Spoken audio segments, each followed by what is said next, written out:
Continuing with the abutments and the piers, we know that whenever possible water crossing piers should be aligned with the stream, normally to avoid the creation of eddies and turbulences that can result in scar.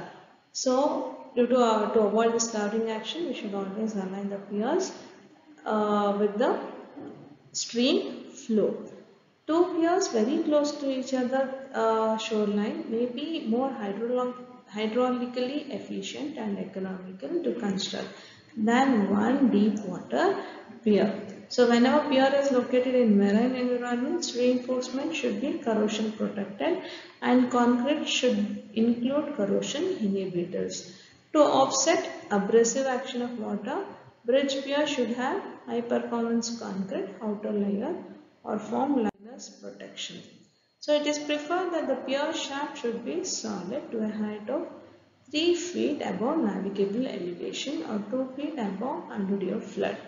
The upstream face of the pier should be round or V-shaped to improve hydraulics. If ice or debris is a problem, the upstream face should be battered 15 degrees and armored with steel angle to a point 3 feet above design high water. The wing walls on the upstream side should be also aligned to the direction the flow through the bridge opening.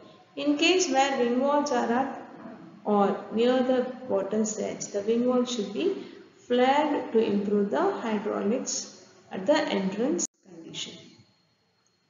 So the column belt pier that consists of a pier cap with the column supporting an individual or a continuous footing is widely used on grade separation structures. So this is with 2 column, 3 column and 4 columns. Single hammerhead, double hammerhead, multiple column and multiple.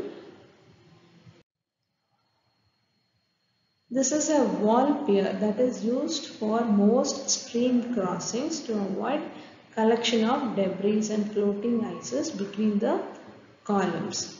So a wall type pier consisting of a single row of piles, especially H piles encased with concrete to form a wall, provides more resistance to ice and debris and allows debris to pass through. This is a shaft-shaped pier or a T-pier that is used for major stream crossings where heavy loads, tall piers or sizable ice and debris loads may occur.